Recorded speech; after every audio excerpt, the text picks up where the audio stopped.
Hello friends, good morning. আশা করছি সবাই খুব ভালো আছো।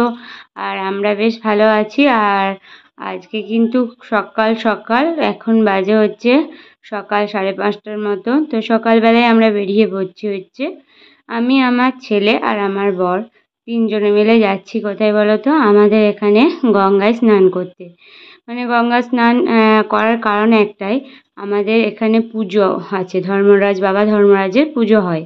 তো তার আগে আমার বর যেহেতু বার করবে, সেহেতু আমাদেরকে কি বলবো বলো তো, গঙ্গায় স্নান করতে হয়। আর এই জায়গাটা কোথায় বলো তো? কেউ যদি চেনো তাহলে অবশ্যই কমেন্ট করে বলবে। তো না চিনলেও আমি বলে দিচ্ছি জায়গাটা। তো এখানে নৌকা করে ওই পারে গিয়ে স্নান করতে হয়, এপারেও স্নান হয়, কিন্তু কি বলতো, নৌকায় চাপতে আমার ছেলে ভীষণ ভালোবাসে। তাই ভাবলাম যে চলো তাহলে, আমারও বেশ ভালোই লাগে। ছোটোবেলায় মা বাবার সঙ্গে আসতাম এরকমভাবে আর কি স্নান করতে।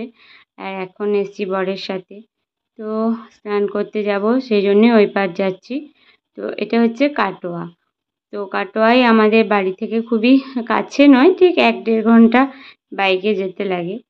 তো এখানে আমরা স্নান করবো বলে দেখো, আমি, আমার বর, আমার ছেলে নৌকায় মানে নৌকায় চেপে একটা সেলফি নিচ্ছিলাম।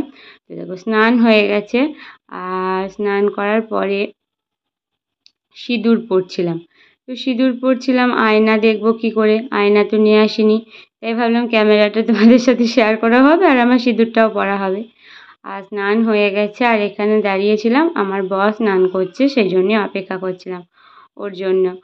আর এদিকে দেখো, এইটাই হলো কাটোয়ার গঙ্গা মা। এটাই হলো মূলত গঙ্গা মা। এখানে পুজো তো দিতেই হয়। স্নান করে আসার পর এখানে আমরা পুজো টুজো দিয়েছিলাম।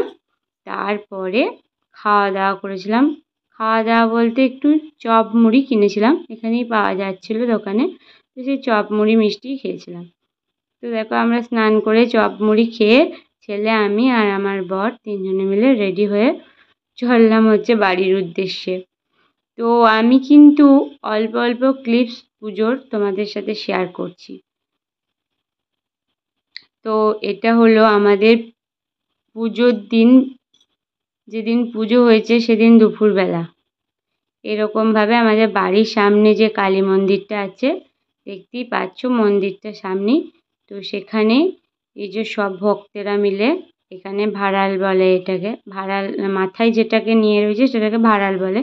তো যারা গ্রামের দিকে বাস করো, তারা জানবে। আর যারা জানো না তারা আমার মুখ থেকেই শুনে নিলে।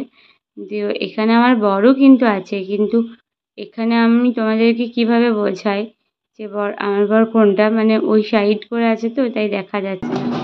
দেখতে পাচ্ছ এখানে প্রায় 23 জন মিলে বার করেছিল। তো তোমরা বলবে এখানে 23 জন তো নেই। তোমরা দেখতেই পাচ্ছ ওখানে যে বসার জায়গাগুলো রয়েছে, ওখানে কিছুজন বসেও ছিল। মানে সবারই পা তো ধরো নাচতে নাচতে গোটা গ্রাম ধরো। আর এই যে মাঝখানে নাচছে, সেটা বুঝতে পারছো, সেটাই আমার বর। তো আমাদের বাড়িতে অনেক আত্মীয় স্বজন এসেছিলো, মানে আমার দাদা, বৌদি, মা, আমার ননদরা, ননদের মেয়ে, পিসি শাশুড়ি, আমার দিদি, অনেকজন লোক হয়েছিল। আমি তো ভিডিও সেরকমভাবে ওদেরকে আর করিনি, তাই তোমাদের সাথে পুজোটা সেরকমভাবে শেয়ার করতে পারিনি। তো আমার গ্যালারিতে তো এই কটা ভিডিও পড়েছিল, ভাবলাম তোমাদের সাথে সব কিছুই যখন শেয়ার করি, এটাই বা কেন শেয়ার করবো না।